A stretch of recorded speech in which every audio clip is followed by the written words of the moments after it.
Good evening, everyone. It is Sunday, May the 16th, 2021. It is currently 5:49 p.m. Central Time, and I'm coming to you live from Victory Baptist Church, located right here in Ovalo, Texas.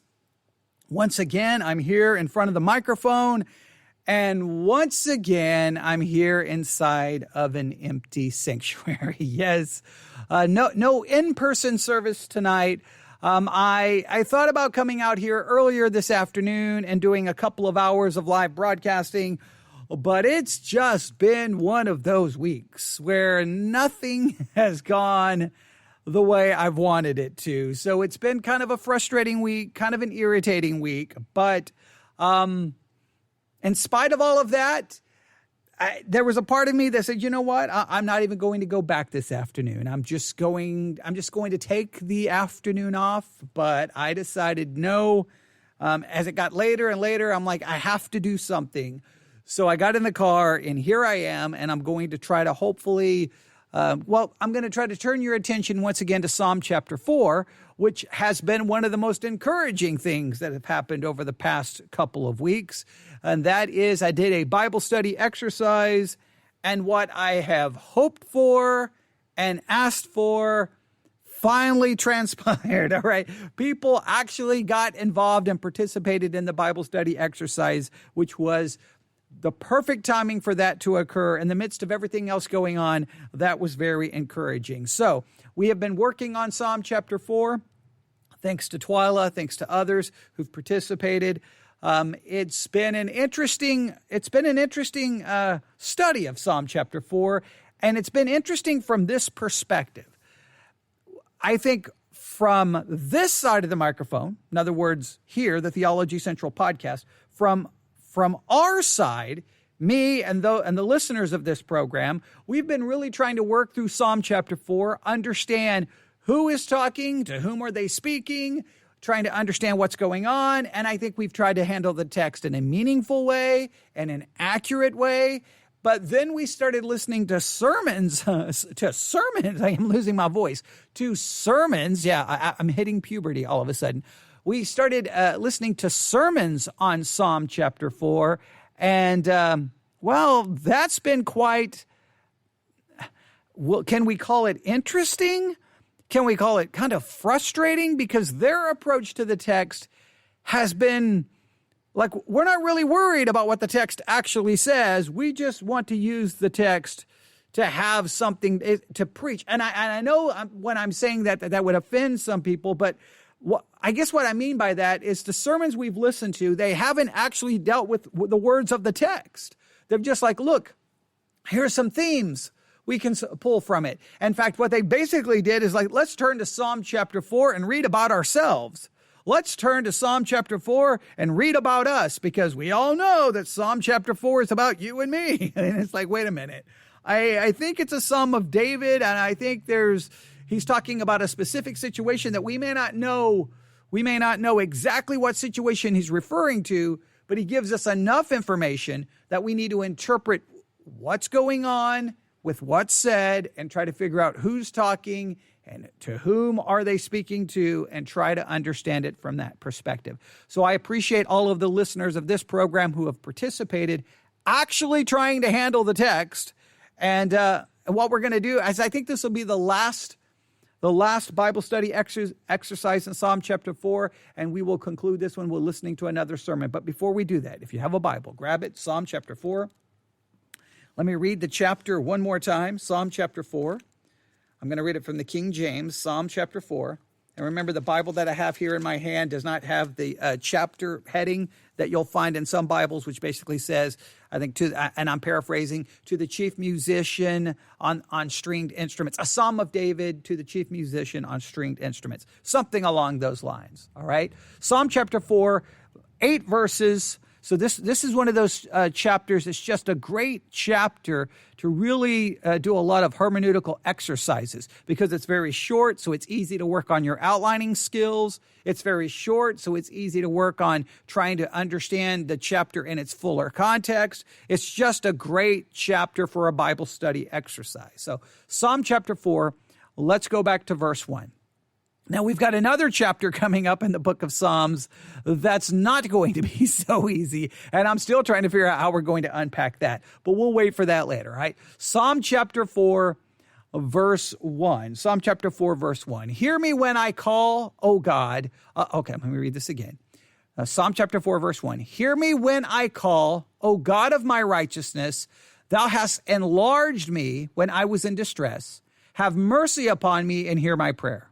O you sons of men, how long will you turn my glory into shame? How long will you love vanity and seek after leasing? Selah. But know that the Lord has set apart him that is godly for himself. The Lord will hear when I call unto him.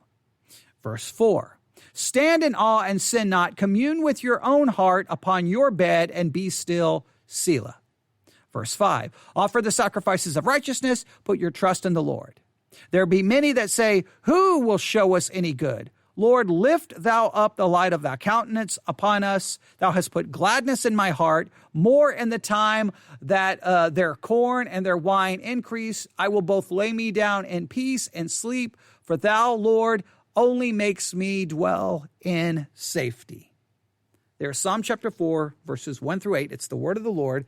And we should be thankful that God has given us his word. And now let's try to focus our attention on trying to understand it and focus on how other people have sought to understand it. And maybe when we're all said and done, we're going to put it this way. I know by the time we're done, we should have a far greater understanding of Psalm chapter 4 than when we started. And that's always the goal. All right. Now, let me remind you of my outline of Psalm chapter 4. Now, I know in these Bible study exercises, let's remember, first, I don't always try to do all of the teaching. 2, I try not just to do the teaching, but take you through the process of figuring it out. And in that process, you've heard me kind of going back and forth and how to outline it, how to understand these verses. And each time I work through it, I take maybe a little different, a different emphasis, kind of a different approach. And that is because I'm trying to take you through the process as well. And because I'm actually engaged in the process in these live Bible study exercises. Literal Bible study is taking place in real time. So that's why some of the episodes have kind of gone the way they have, but it's somewhat intended, somewhat designed that way, and hopefully you've benefited from it. But here we go. Psalm chapter 4. Let me remind you.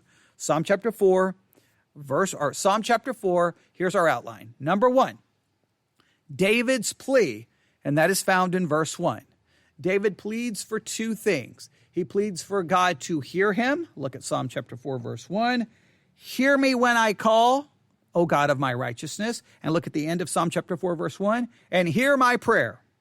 So he pleads for God to hear him, and he does so twice in one verse. That is significant.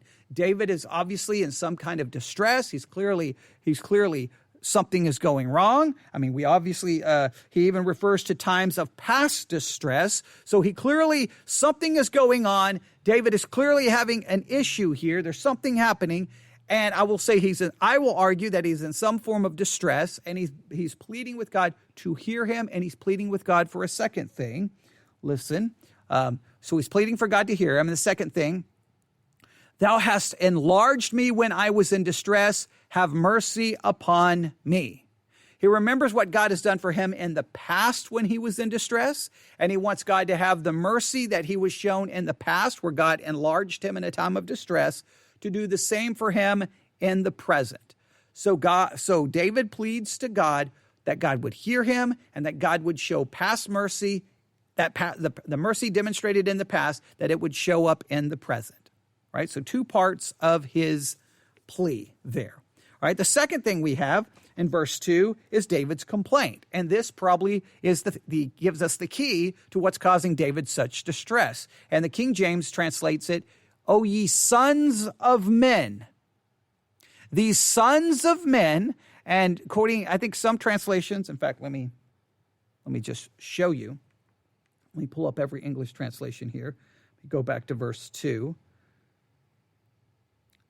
All right, let's see here. They do kind of different things here. Okay, so the New International Version, how long will you people, right? So I think some of the sermons we listened to tried to say the sons of men were possibly some kind of men of renown, maybe some kind of leaders of some sort. But I'm going to go through the different translations and see if we pick that up anywhere. The New International just says, how long will you people? So it doesn't say sons of men or seem to refer to them as being men of leadership position. New Living Translation, how long will you people? ESV, how long shall my, men, how long shall my honor be turned into shame? Just refers to them as men. The Berean Study Bible, how long, O men? King James, O ye sons of men. New King James Version, how long, O you sons of men? I'm sorry, I'm hitting the microphone. New American Standard, you sons of men. So sons of men seems to be is the way. Oh, here we go. Now we get to where maybe this idea comes from. The Christian Standard Bible, how long exalted ones. The Holman Christian Standard Bible, how long exalted men. All right. So whoever these men are, some seem to give the idea. Okay, here we go. Here's one commentary. A literal rendering of the Hebrew phrase, generally interpreted as men of high degree. Luther translates it gentlemen. All right. So it's the idea that whoever these people are, some seem to indicate that these are people of some kind of, maybe they have a good reputation. They are viewed with high regard. Whoever they are, some of the other translations just refer to them as people. Whoever they are, David is having a problem with them. Because these people, and he's getting ready to complain about them in verse 2. And that's verse 2 is the second point of my outline. So number 1 is David's plea. That's verse 1. Number 2, David's complaint. That's verse 2. And his complaint is against these sons of men, these people, these men of high regard, whoever they may be, however we understand them.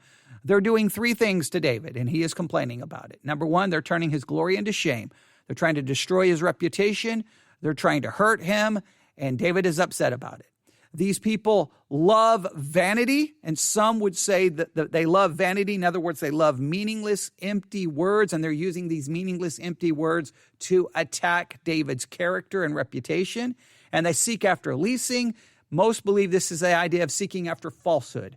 They're using vanity and falsehood to destroy David's reputation. So there's David's complaint. Now, verses 3 through 5 is where most of the controversy arises in understanding this. Let's remind ourselves. Verses 3 through 5.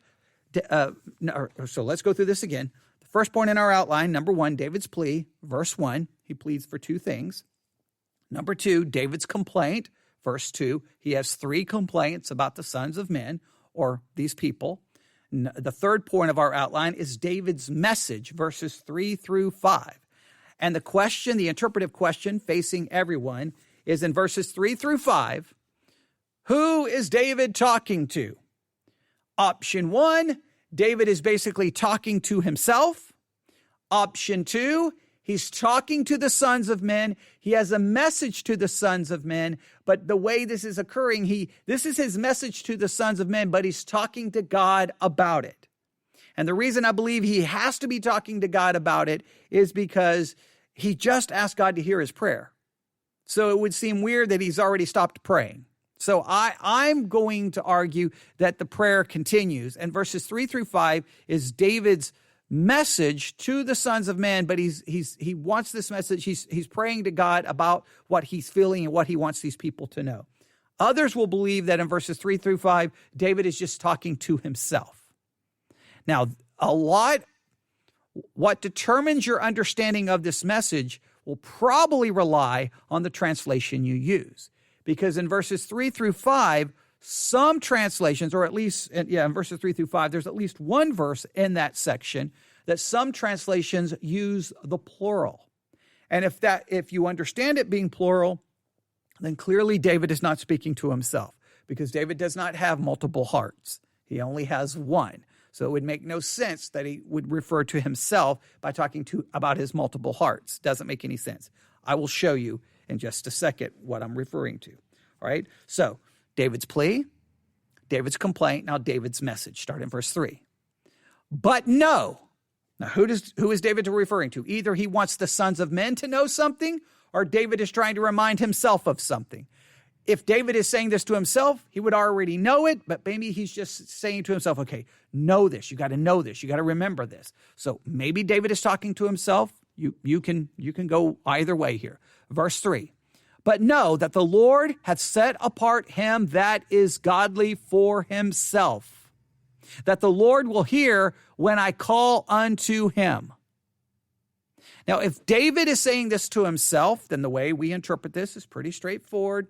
Hey, David, look, like he's talking to himself.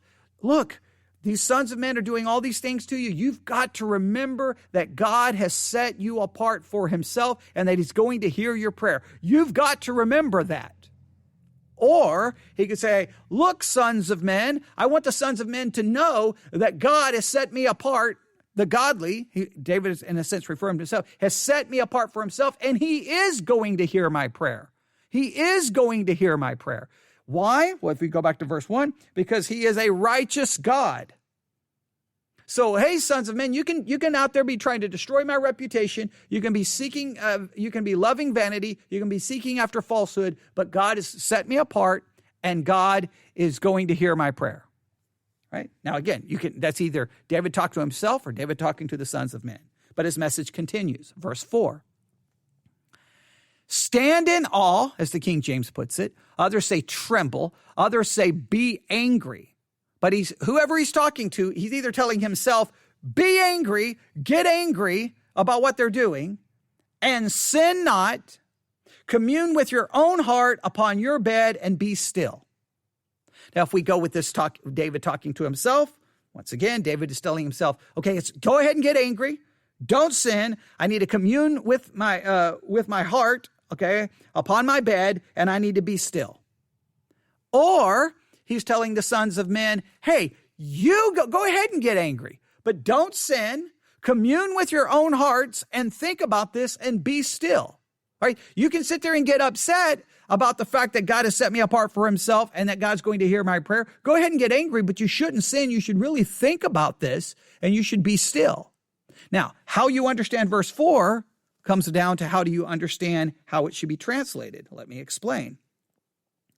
Psalm chapter 4, verse 4. All right. Look at how it's rendered in the New International Version. Tremble, do not sin when you're on your beds, plural, search your hearts and be silent. Clearly, if he's referring to the plural, he's referring to the sons of men. Hey, sons of men, go ahead and get upset, but don't sin. You really need to think about this and be still. So it's either David's message to himself or David's message to the sons of men. All right, it's how you understand verse 4, plural or not plural. All right, verse 5, offer the sacrifices of righteousness and put your trust in the Lord.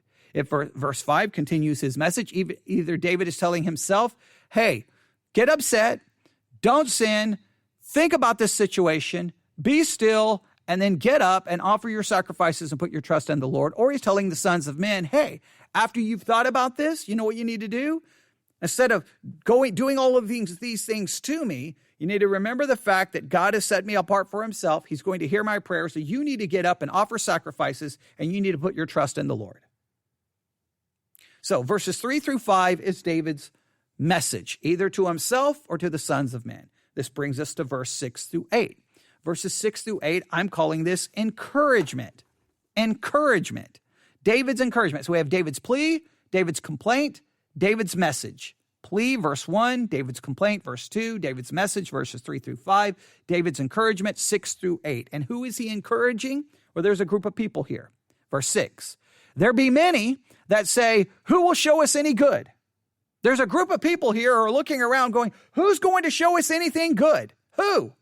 There's nothing good anywhere around us. They seem to be obviously frustrated, discouraged. Maybe that these people are also dealing with the sons of men who are running around, destroying people's reputation. They love vanity and they seek after falsehood. So maybe these people are having to deal with the same thing, but these people seem to be very discouraged going, who's going to show us anything good in this world? There's nothing good. And David tries to encourage them. Look at his encouragement. Lord, lift thou up the light of thy countenance upon us. He connects himself with that group of people. us. He places him, he does not put himself with the sons of men. They're opposite to him, but he puts himself in this group. Who's going to show us any good? Who? Where? Where are we going to find any good? Well, we're not going to find it maybe in the circumstances of this world. Where does he encourage them to look for it? Lord, lift thou up the light of thy countenance upon us. It's going to be ultimately in the face of God where we're going to find good. That's where we're going to ultimately find it, in the light of God's countenance upon us, his face upon us. That is how we're going to find good. So he's encouraging them. Verse 7, thou hast put gladness in my heart more than in the time that their corn and their wine increased. Verse 7. Now we're back to the plural. I think it makes no sense that their corn and their wine increased refers to the people in verse 6. Why? The people in verse 6 are looking for good. If their wine and corn was increasing, that would be a good thing. David is saying, no. What we're looking for, if you're looking for goodness, look for the gladness that comes from God, from him, and that gladness that comes from God is far greater than the gladness that comes from favorable and good circumstances. I think he's referring to God will give us a gladness that far surpasses their corn and their wine increasing. I think that may be the sons of men where their wine and corn is increasing. And you may be going, well, that's messed up. These people are causing all kinds of trouble and everything's going great for them. You could get discouraged and say, where is goodness? Goodness is found in God. And the gladness he gives us has nothing to do with the circumstances we experience. And then verse 8, I will both lay me down in peace and sleep, for thou, Lord, only makest me dwell in safety. Now, please note, he's very specific to refer to himself here. Where's the encouragement? God, in God, we have his countenance upon us. That's where we're going to find goodness. We have gladness that he gives us, and we have safety in there. It's all found in God. That is my outline of Psalm chapter 4. Let me go through that again. Number 1, David's plea. Number 2, David's complaint. Number 3, David's message. Number 4, David's encouragement. All right? There you have it. Now, you're like, why did you go through that again? Because I think this is going to be our last study in Psalm 4, and I just want you to have that down. You may disagree with that outline, and you may disagree with the way I looked at that, and that's perfectly okay. You can communicate with me at newsif@yahoo.com. But now, here's what we're going to do. We're going to listen to a sermon. Now, I went to the Edify Christian Podcast app, put in Psalm chapter 4, hit the episodes tab, and I was just going to pull the most random one, but I think the next random one was 13 minutes long. Then there was another random one that I think was 10 minutes long, and I'm like, okay, well, those are not going to help us. So I found this one, which is 27 minutes long, and that's what we're going to listen to. Now, this one comes to us from Black Hawk Church. I don't know anything about Black Hawk Church. I don't even know where it's located. It's Daniel Owen, Black Hawk Church. Let me see if I can find some information here. Let me see, about us. At Black Hawk, we are a building. I'm sorry, let me read this again. At Black Hawk, we are building a loving community that follows Christ in order to reach the community. It doesn't tell me where they're located. Let me see here. Can I find anything about this church? Where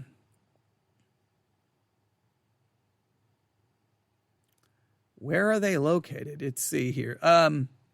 Wisconsin. It looks like possibly Wisconsin is where they're located. But so Black Hawk Church, it looks like Wisconsin. And I don't know anything else about them. It just showed up, when I typed in Psalm chapter 4, and we're going to listen to it and see if finally we can find a sermon where someone actually tries to deal with this text in a meaningful way. All right, so thinking caps on. Here we go. All right. Today is the last message in the mixtape series, Side B. Okay. We have to stop right there. You did a sermon series called Mixtape Side B. All right. Oh boy. Okay. Now look, I understand that pastors, he sounds young, that when you start preaching, you want to come up with these cool names for your sermon series so you can sound relevant, that you can sound hip. Now, technically, mixtape is already an outdated term. All right. Today would be a playlist.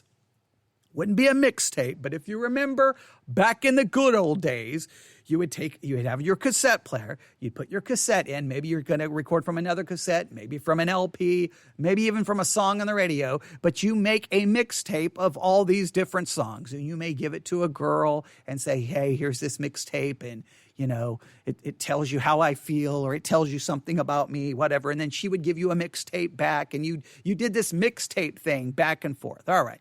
Making the mixtape. It was an art form, okay? Maybe you did that. Maybe you did not. If you did not, you mixed out. You missed out. Today, you don't have to do that. You can just go to any music streaming service. You say create playlist, you give it a name, and then you pick the songs you want, right? It's relatively easy, and then you put them in the order you want, and then you send that link to that playlist to whoever you like or to whomever you want if they have the same music streaming service. If they don't have this same music streaming service, they can at least look at the songs and then go find those songs on their own music streaming service, which is not quite as fun. But you get the idea. So now it's a playlist. So he's using an outdated term, mixtape side B. Okay, that already makes me... It's like trying to be hip with... I don't even know what that is. Okay, mixtape side B. We're going to do a sermon series mixtape side B. Okay. All right, there you go. And somehow Psalm 4 ends up in the mixtape on side B. Okay, all right. We're going to back this up, and this is already making me worried. I don't know how well this is going to turn out, but here we go. Let's back this up and try this again. All right.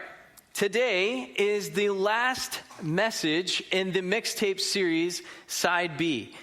Next week, we are going to be starting a new series called Unsettling Questions. Unsettling questions are where we look at what are obstacles or potential barriers for people to exploring the Christian faith.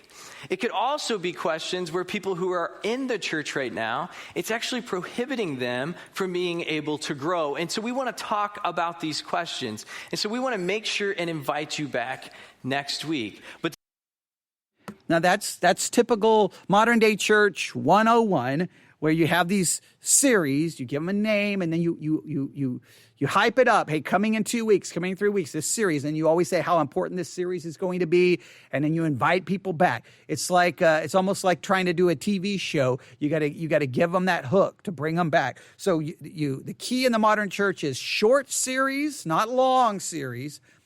Give them a cool name, because you're probably going to have some kind of graphic showing up on the screen, because you got to have a screen, you got to have some graphics, you got to do all of that stuff.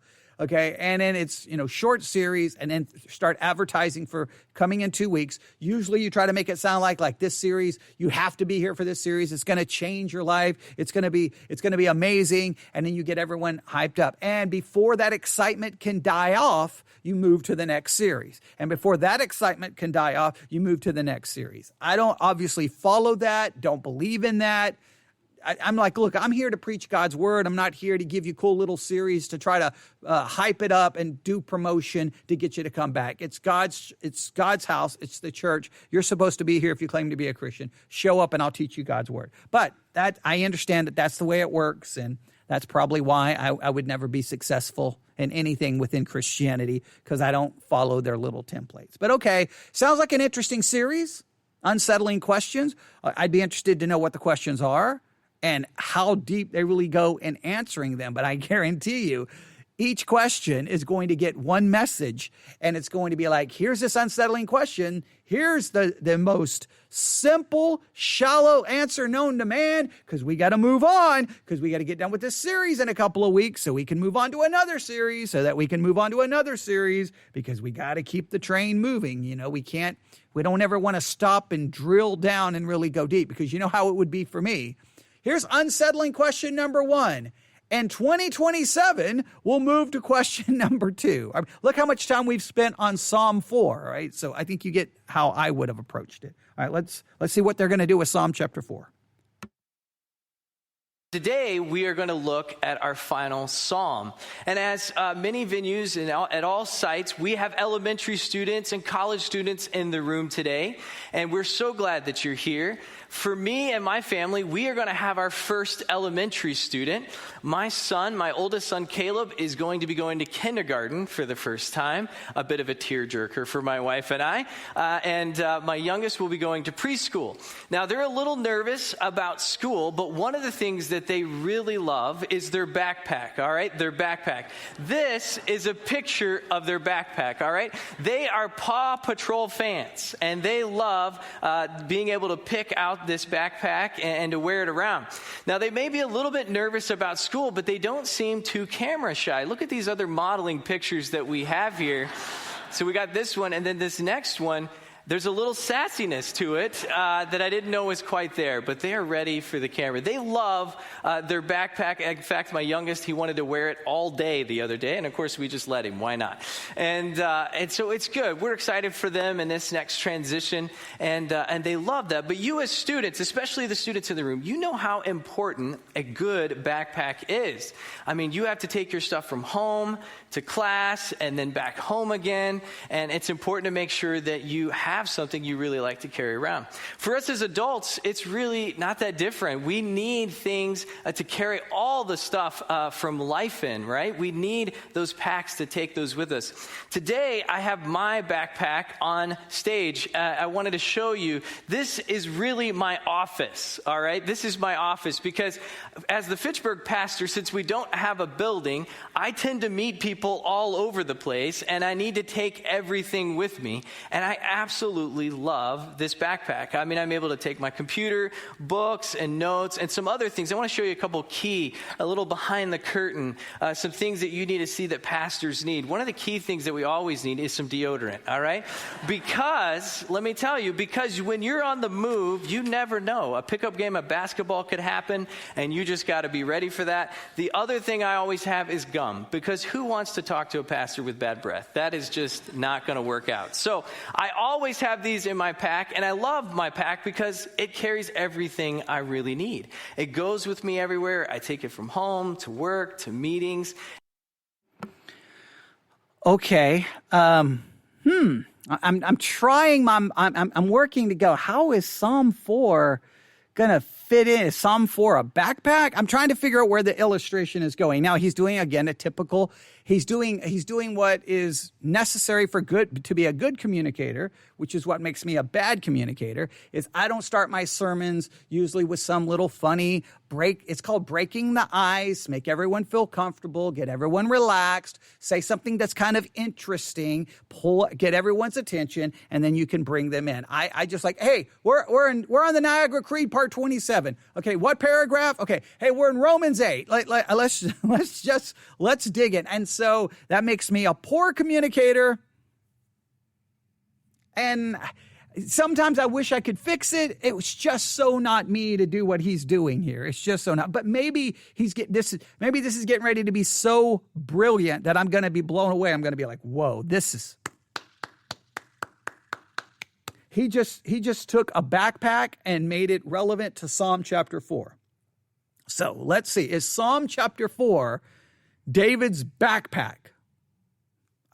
I'm trying to. Is Psalm chapter 4 the backpack you need for life? Because now if he does this is everything you need to make it through a difficult time. Is that what he's going to do? Now, if so, then immediately he's making Psalm chapter 4 about you once again, which seems to be what every sermon we are going to listen to. I think we could listen. My fear is we could listen to 100 sermons on Psalm chapter 4 and still not work through the questions and issues that we've worked through and the podcast episodes we've done, and we shouldn't be the ones doing that. Everyone should be who tries to study the text. But here we go. We got 24 minutes, and he's still talking about backpacks. The brilliant transition is probably going to happen in the next 30 seconds, so let's hope it's brilliant. Here we go. And then I bring it back home again. But one of the places that I never, ever would consider taking my pack with me, even though I really like it and it does everything I need, I would never, ever consider taking it to sleep or taking it with me to bed.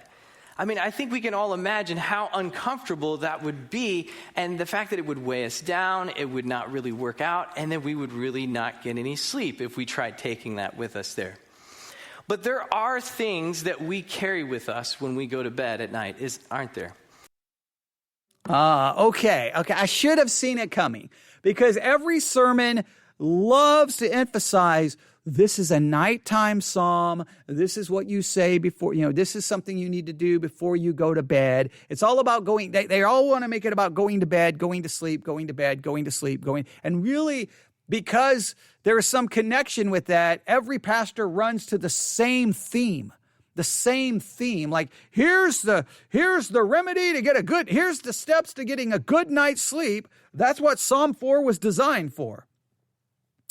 You notice in my outline, I didn't even mention going to sleep. I didn't even mention it. I mean, I mentioned it because it's mentioned in verse 8, but I don't really know if that's the emphasis here as a step-by-step instruction and how you can have a good night's sleep. I don't know if that's actually the theme of Psalm chapter 4. I don't know. Okay, but maybe I know that there in church tradition that's shown. It's just interesting how something can show up in church tradition, and so many years later, pastors just still gravitate to that same concept, instead of just like, let's just look at the text here. But let's see what he's going to do. Let's. So that was his brilliant transition. Okay. All right, fine. All right, let's see where he goes with it. It's like we have this spiritual, emotional backpack. I know that I do. And then it seems to pick up things all through the day. I mean, if I'm having a tough day at work, I have those things, those conversations or the disappointments. Those things not only stay at work, but they seem to come home with me. Or maybe there have been times when I've been in a season of life where there has just been so much going on that I just can't seem to even go to sleep because I'm carrying things throughout the day. We pick up stuff all throughout our days and in seasons of life, and we put them in these spiritual, emotional backpacks. I can remember a season of my life where I was going through just some really challenging things, and at night I would lay down and try to go to sleep. And when I would lay down, it was as if there was a person or a heavy backpack sitting on my chest. The pressure I was feeling and the heaviness that I was feeling certainly was something that I kept taking to bed night after night, and I couldn't seem to let it go, and I certainly couldn't sleep. Have you ever had that season? Have you ever had those kind of nights before? Where you're just laying there wanting to go to sleep, but you just can't because of all the stuff going on inside. Apparently, we're not alone. Apparently, I'm not alone in the fact that 80 million Americans, the National Geographic magazine just had an article out last month about sleep, and it said 80 million Americans are sleep deprived. 80 million Americans do not get enough sleep. And one of the reasons for this in the article was that the anxiousness and the stress of our modern culture. The exams and all the pressure of school and sports and those things for younger students, but also the fact that even when you get in careers, right, work doesn't just stay at work anymore. Work always comes home. It's on our phones, it's on our laptops, it's always with us. And then you have stress about finances, stress about relationships. The truth is, we are getting less sleep than we ever have before. Now, I've got to ask the question again. Is Psalm 4 there to help you go to sleep? Is Psalm 4 there to help you go to sleep? I mean, it's an honest question. I'm not trying to be rude. I'm not trying to be a jerk. It's just like, because this seems to be the direction almost everyone got. Hey, if you can't sleep, Psalm 4 will give you the steps. Like, it was God when he was, giving us the inspired word of God, and he inspired David for this to be scripture. Hey, I'm going to put this here so that I can instruct people when they come to church through the preaching of God's word and how to get them some good sleep, because good sleep is essential to their spiritual life. Now, maybe because I hate sleep, I would have a hard time relating to said chapter. Maybe that's my own personal bias. Maybe you who love sleep, need sleep, struggle with sleep, have to get sleep. If you don't get sleep, whatever the issue is with your relationship with sleep, you may go, yes, Psalm 4 is so there to give me what I need to go to sleep. All right. Let's see. That's clearly the way he's going to go. That's clearly the way he's going to go. All right. Let's see how he unpacks this. And it's because these things are weighing on us. Well, the psalm that I picked today to finish out the psalm series is a small and unique psalm. And it's tucked away at the beginning of the book of Psalms. And what makes it so unique is that it's an evening prayer. David prayed this prayer, and others would pray this prayer before going to bed at night. Because it moved David, as you will see, it moved David from a restless place, a troubled place, to a place of peace and sleep. Won't you turn with me in your Bibles to Psalm chapter 4,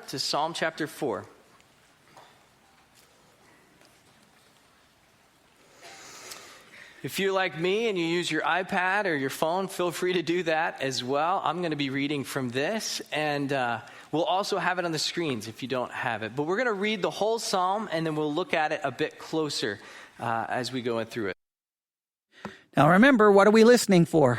We're going to listen to see if he's using a translation that uses the plural in verse 4, or if it's using the singular. If it's using the plural, then he's telling a group of people to commune with their own hearts, plural, on their beds, plural. That means he has to be referring to someone other than himself. That would be referring to the sons of men. All right. And then does it refer to the plural in verse 7 about that their corn and their wine increased? We're looking to see if because that's significant. And what if he's using that translation, then he's got to interpret it that way. What we've noticed, and at least in I think the last sermon, is he used a translation that clearly used the plural and then said that David was talking to himself in verse 4. Well, then he didn't explain how David had multiple hearts.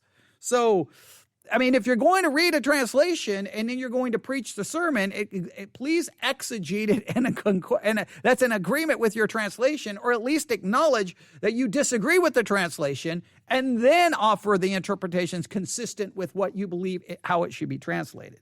All right, but let's go. All right, he's got 20 minutes and we haven't even got to an outline yet. Here we go. It says, from the director of music with stringed instruments, a psalm of David. Verse 1. Answer me when I call to you, my righteous God. Give me relief from my distress. Have mercy on me and hear my prayer.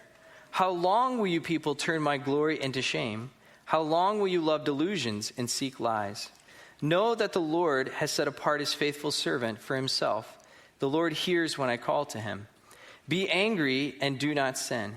When you're on your beds, search your hearts and be silent. Stop right there. Beds, hearts. So he's using a translation that gave the plural. Just note that. All right, let's continue. Offer the sacrifices of the righteous and trust in the Lord. Many are asking, who can show us any good? Let the light of your face shine upon us, O Lord. You have filled my heart with greater joy than when their grain and new wine abound. In verse 8. And it referred to their wine. I think it said their wine or their corn, gave the plural there as well. All right, just keep that in mind. Then verse 8. In peace I will lie down and sleep. For you alone, Lord, make me dwell in safety. Now there's a lot that's going on here, but I want to start right at the beginning in verse 1. David is clearly going through something, and he cries out to God in prayer, saying, answer me when I call to you, my righteous God. Now, we can learn a lot by how David prayed and the words that David used. Clearly, there's a closeness that he feels with God. Answer me when I call to you. When I first read it, I was like, well, this is a little disrespectful, right? But no, he's actually approaching God in a way that really shows how close he is to God. The other thing is he calls him my righteous God. Now, this title has much more to do than just about the righteous nature of God. It actually is talking about how God relates to his people. You see, God is a righteous father, meaning he will do right by his children. David is in a restless place. He's clearly troubled, but he's going to God in confidence, knowing that God would do right by him and by his people. When things are going on in our lives, do we look to God knowing that he will do right by us? Because that is certainly true of who he is. Okay, a couple of things to note. One, he's not going to obviously outline the chapter. And two, he is mentioning David, but look how quickly it's turning once again into, what about us? What about us? Before we really try to figure out exactly what's going on with David, who he's talking to, who's talking, and to whom are they speaking, but before we answer any of those questions, we're going to immediately just say it's really about us. So we don't really need to worry about the language here and who's talking to whom. It's about us. This is such a common element of modern day preaching, which then drives me crazy. All right, we've got 18 minutes. 18 minutes. Let's see what he's going to do here. When we are restless about things, do we go to God with confidence like we see from David? Or do we panic? Do we pray or do we panic? You know, I tend to panic, at least a little bit, and especially initially. I tend to panic because I'm a fixer, all right? I'm a person who likes to strategize and think about what I could be doing to make this better. And so I start running and I start racing about how I can fix whatever seems to be happening. And I also start thinking about what the other people should be doing to make this situation better as well. And I start thinking of strategies of how to get the outcome that I think is best for this given situation. You know, as I've gotten older, I've started to learn something about control. I used to, and still do at times, live in this delusionment that I can actually control things, that I actually have control, when really I don't. Because as I've gotten older, I've learned that when I think I have control, what's really happening is what Just count how many I, me, you, us. It's like, forget David. We've already forgotten David. We've already forgotten the sons of men. We're already forgotten those people who are trying to find good. Man, this is about us. Let's talk about ourselves. I would really like to talk about David and what's going on here in Psalm chapter 4. That's what I would really like to do. You notice just how subtle it is. It's not that necessarily he's saying something wrong. It's just this stops being an actual study of Psalm chapter 4, and it just starts talking about principles for your life and my life that may be arbitrarily pulled from a psalm that may not even be designed. I guess this psalm is really designed just to help you go to sleep at night.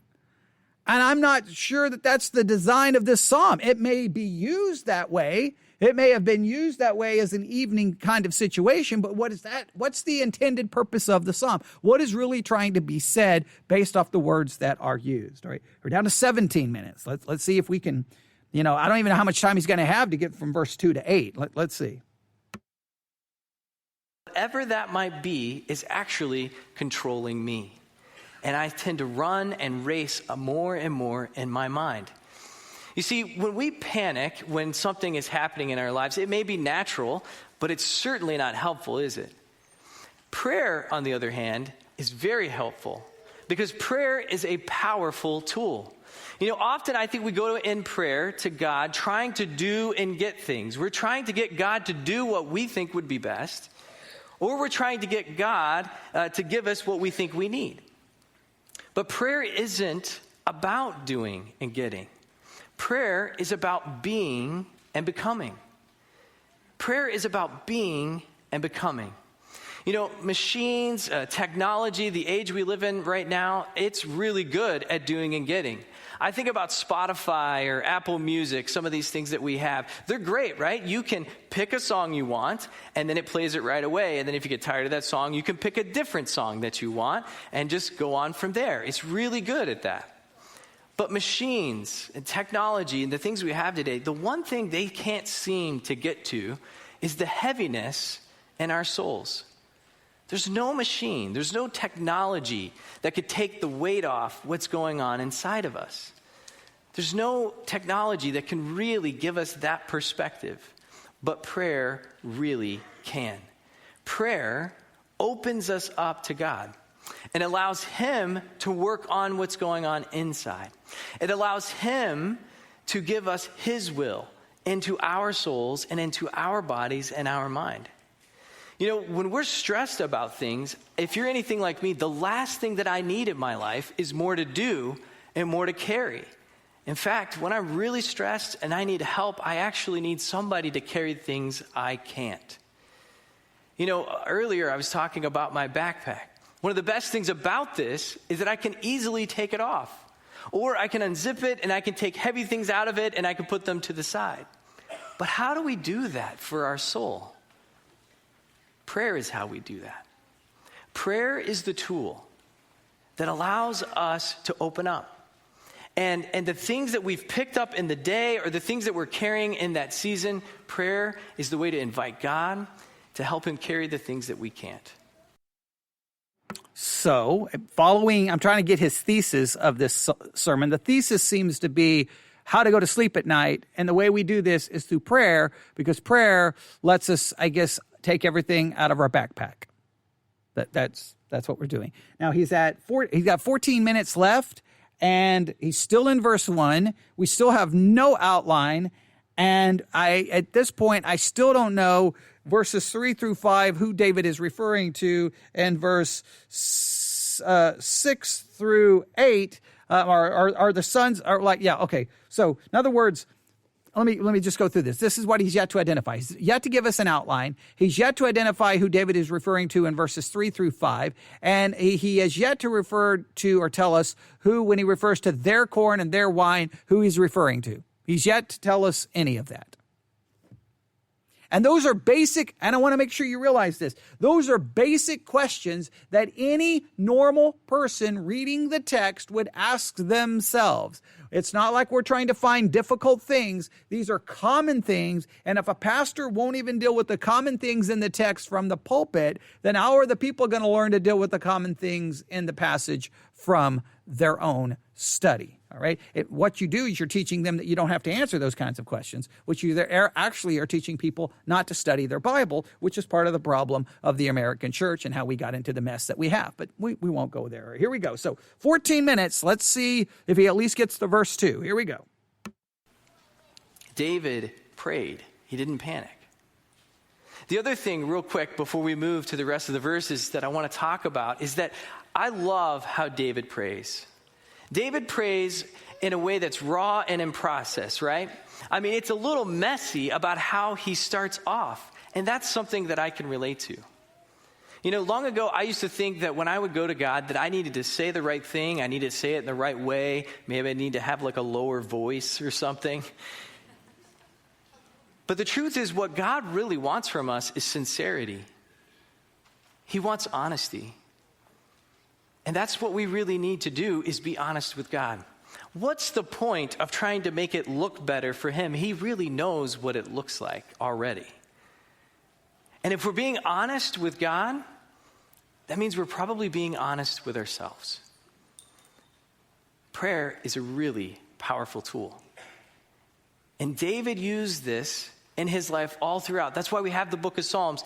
And he used this in this particular situation to open up about what's going on inside. Let's look at what's happening inside of David and why he's upset and going through troubles. Verse 2, we're going to start reading verse 2 through 5. How long will you people turn my glory into shame? How long will you love delusions and seek lies?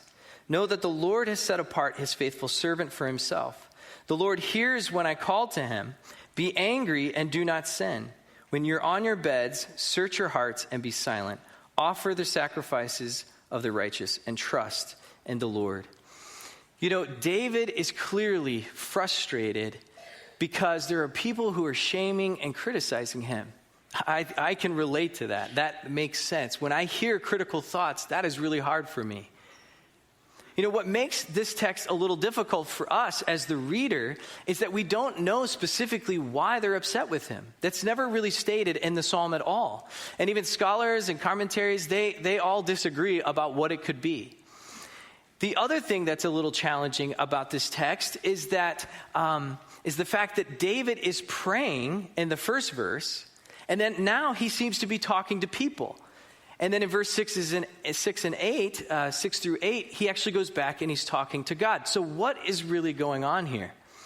I think that David is really navigating his spiritual, emotional backpack.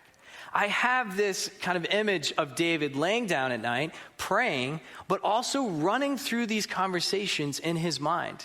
Have you ever done that?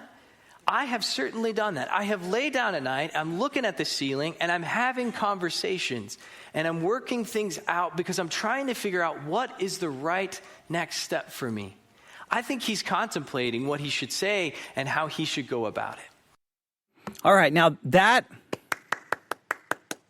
Now, finally, we're getting someone actually trying to acknowledge some of the difficulties in the text. So I am glad that he's doing that. That's wonderful. That's awesome. I wish he wouldn't have cut the sermon so short. I mean, he's only got 11 minutes left, so he's not going to really do any job in trying to help us understand this. But I think the way to understand this is that it's very true. In verse 1, he is praying. There's no question about it. So if he's praying in verse 1, I think the only way to understand it is he's literally talking to God about the sons of men. He's talking to God about the situation. He's talking out loud like, hey, Lord, hear my prayer. And then he's just kind of talking, the sons of men. How long are they going to do this? How long are they going to do that? Almost in a sense, like he's talking to the sons of men, but he's talking to God about the sons of men. I think it's all encompassing in his prayer. It's not I agree. David's prayer is sometimes messy and not organized. And it's very real, and I think sometimes we should be willing and should often talk to God in that same kind of situation. But I'm very interested to see what he does with verse 3 through 5. I'm very interested to see is he going to identify who David is talking to, or is David talking to himself? I'm interested to see what he does here. Let's continue. And I think that's why this psalm is so helpful for us, because it's really real. We have experienced this ourselves. This psalm is all about us inviting God into those conversations so he can help us to see clearly, so he can give us the perspective that we don't have. What's remarkable about David is the way that he answers their criticism. Look at verse 2 and 3 again. He says, how long will you people turn my glory into shame? How long will you love delusions and seek lies? Know that the Lord has set apart his faithful servant for himself. The Lord hears when I call to him. What I find really interesting about David's response is that at no point do we see in the text that David's circumstances have changed. Clearly in verse 1, he's in distress and he's praying and he's asking God to give him relief. But we don't know that he's actually had that relief come. But what we do see is that David is awfully confident in God. David is confident in God regardless of his circumstances. He says, know that the Lord has set me apart. Know that the Lord hears when I call. In fact, he actually counsels the people to turn back to God. We see that in verse 4. Be angry and do not sin. And when you're on your bed, search your hearts and be silent. These are actually commands. These are imperatives. And then he says, offer the sacrifices of the righteous and trust in the Lord. In the midst of his pain, David was confident in God. In the midst of his circumstances, David was confident in God. As Christ followers, there is nothing easier about your life just because you follow Christ. He didn't really help us there. He said he instructed the people because those are imperatives in verse 4. But who's he giving those imperatives to? The people in general? I think those imperatives are given to the sons of men. That's who he's. Why Why wouldn't you answer who he's talking to? Why wouldn't you answer this? He keeps wanting to make this so much about us. He wants to make this psalm so much about us that he's forgetting the original characters in the story, the original people mentioned here in the text. Like, come on, please just handle the text, please. All right, he's only got 9 minutes, so I'm getting really worried here. Here we go. I mean, our lives go up and our lives go down just like anyone else. There's no fast pass through suffering and pain. But what's really different about being a Christ follower is the fact that you're not alone and that you do have a God who hears your prayers. There's a number of verses that talk about this. I want to share just a few with you. Proverbs 15:29 says, "The Lord is far from the wicked, but he hears the prayer of the righteous." 1 Peter 3:12, "For the eyes of the Lord are on the righteous, and his ears are attentive to their prayer." 1 Peter 5:7, "Give all your worries and cares to God, for he cares about you." The last one is one that I think about a lot, and it's one I reference a lot, because it means not only that God cares about me and that he hears my prayers, but God can actually hold things that I can't really hold anymore. I can trust him to hold things. You know, not too long ago in my life, I had to have a difficult conversation with someone that I really cared about. Have you ever had one of those? They're not very fun. And I was really stressed about it because I really cared about this person, and I wanted, at the end of it, I wanted our relationship to be okay, and if not, be better. But I was doing a lot of praying, but my prayers were a lot more about doing and getting, I think. Because one of my friends who I meet with, and he and I were meeting, we share each other's lives and we pray for each other. He said something to me that really changed the way I was approaching this conversation. He said to me, after hearing me talk about how stressed I was on this, he said to me, "Are you trusting God with that?" I said, "What?" He said, "Are you trusting God with that conversation?" And you know what? I thought I was trusting God with it because I'd been praying about it. But as I said before, I think my prayers were a little more like, "God, I want to do the right thing. This is what I think I need to do. And then, God, I think this is what the outcome should be. Can you please bless this? God, I really want this to happen." Instead of being prayers about, "God, I want to be the right person in this relationship. God, I want to be the right person through that conversation, and no matter what the outcome is, I want to be confident in you, that you will work it out." My prayers were a lot more about doing and getting than they were about being and becoming. And I really wasn't trusting God with that. And so over the next few days, I remember...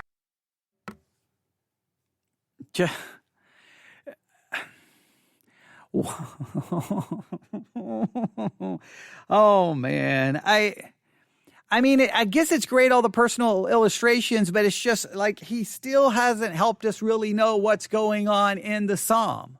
It's an amazing psalm. It's a great psalm. Twyla said that in her working on the Bible study, that it's an amazing psalm, and I agree with her, but it's amazing in trying to just understand, well, man, David here is in a very difficult situation. What is he doing? What's going on here? What is he telling these individuals? What do we learn from this? How do we understand this? And it's just it's so common. I guess we think in the modern evangelical world that everything is about us, and it's like maybe this is about David and a circumstance that he went through, and let's see what we can learn from it. Let's see what we can learn from it, right? And I don't know. Let's just finish it. At this point now, it just gets frustrating, and you're like, okay, so are we going to, if we kept looking for just random sermons, would we find any that did any meaningful work on the psalm itself? Any? I mean, is this just the way people handle scripture? It's kind of frustrating. After a conversation, I remember praying and asking God, "Lord, would you help carry this? Would you help carry this? I want to trust you with this." And I don't know how he does it, because I don't know how to exactly give it over. And I would just say, "Lord, I don't know how to give this to you, but I know I need to." And I gave it to him. I gave him the fear. I gave him the worries. I gave him the scenarios. And I also, most importantly, gave him the control of the conversation and the control of the outcome. And when I let him have those things, you know what I received in return? I received relief and I received peace. I was still nervous about the conversation. It didn't make that just go away. But I knew even in it and through it that God was going to be God and that I could be confident in him and that he wanted the right things for me and the right things for us when we're having that conversation. I could trust him with it. And I was able to trust him with it. And in doing so, I was able to experience peace because I had confidence in God. David was confident in God regardless of his circumstances, and we can be as well. Let's look at how David goes back and prays to God in verse 6. Verse 6 through 7, he says this, many are asking, who can show us any good? Now remember, these are David's followers, and they're saying, who can show us any good? We don't specifically know the circumstances, but what we do know is they want those circumstances to change. Isn't it possible that whatever the circumstances they're facing has to deal with those sons of men that are causing David the same distress? Because in verse 6, he says, there be many that say, who will show us any good? Lord, lift up thou light of thy countenance upon us. David places himself in this group. Is it possible that, hey, who's going to show us anything good? Because everything seems to be bad. Is it the sons of men causing the bad? Is that the circumstance? Is that the reason why? I'm just throwing that idea out there. Let's continue. They want what seems to be hard to be good. They want that to be different. David's response, listen to this, David's response. He says, let the light of your face shine upon us, O Lord. You have filled my heart with greater joy than when their grain and new wine abound. You know what? As king, I would have been really tempted to shoulder their appeal. When they would have said, hey, when are we going to be shown any good? When will this change? As king, I would have wanted to say, you know what? That's my job. I got to make this happen. Just so that you understand how different translations handle verse 6, because we haven't really done any work on it. New International, many, Lord, are asking, who will bring us prosperity? They're going through a difficult time. Who's going to bring us any prosperity? New Living Translation, many people say, who will show us better times? Who's going to show us better times? The ESV, there are many who say, who will show us some good? Berean Study Bible, many ask, who can show us the good? The New American Standard, many are saying, who will show us anything good? So who will show us anything good? Who's going to show us better times? They're very frustrated. Whoever these people are, they seem to be discouraged, frustrated. And he points them, Lord, let the light of your countenance shine on us, upon us. David puts himself in with them. That he seems to be, because he's already struggling. That's how the whole psalm begins, right? So, and obviously there's some people out there who their corn and their wine seems to be increasing. So there's some people experiencing some prosperity and experiencing some good. And I think that may be the sons of men. And he's like, but Lord, you're going to give us a gladness that has nothing to do with seeing prosperity or better times. Maybe. All right. I know there's so many questions. And when preachers don't even bother to actually deal with some of these issues, it's just frustrating. 5 minutes. I would have wanted to put that in my backpack as something I need to carry. But David didn't do that. David didn't point to himself. David pointed to God, saying, let the light of your face shine upon us. David knew that he couldn't change it, but God could. And so he turned to the one who could. And in doing so, as it said, he experienced a greater joy. Now, joy. No, wait a minute. I don't know if he's saying that God will change it. He's saying, hey, right now things may be bad, but where do we look? We look to his countenance. He will give us a gladness that's not dependent, that's not connected to an increase in corn and wine. They're going to get the corn and maybe an increase in corn and wine, but we will have gladness that comes from God. He seems to be referring to God's countenance and gladness that has nothing to do with the circumstance. That this you can have this even though the circumstance doesn't get better. He seemed to just imply that no, God can fix it. This doesn't seem to be implying that God's going to fix it, that God will give you these things even though the circumstances don't change. I think if you render it that God will fix it, you then, I think, set people up for, okay, I'm going to pray Psalm 4 and then God's going to fix my situation. And when he doesn't, well, it doesn't work. I don't think this is a promise of God fixing the situation. I think this is an example of God saying, hey, right now things are bad. Look to him, look to the light of his countenance. He will give me gladness that's greater than when their wine and corn is increasing, and he's going to give me safety, even though my circumstances may not get any better. There's a topic, right? We could spend a whole lot on that topic. But one thing I do want to say just quickly, because we can't spend all the time on that, is that joy is something very different than happiness. You know, I think a lot of us, we get those confused. We think they're the same, but happiness is really fleeting. If you have really young kids, you know what I'm talking about. They're happy one moment, and then, no, they're not the next. But joy is something that endures, and it endures because it's very deep and because it's very rich. We can have joy in any circumstance and in the midst of pain because it really is centered around being confident in God. And when we're confident in God, we experience joy, but we also experience peace. Look at verse 8. In peace, I will lie down and sleep. David says this, in peace, I will lie down and sleep. For you alone, Lord, make me dwell in safety. You know, the Lord alone is what really can give us peace in our life. I think a lot of us, and I'm talking about myself right here, I feel like, no, you know what, I can carry that, I can do that. The truth is I can't, and I really shouldn't. I think we make God really complex sometimes when it's really simple. He alone can give us peace. He alone can give us rest. We just need to trust him with it. So what's our next step? With what we've learned today, what do we do with this? May I make just a few suggestions?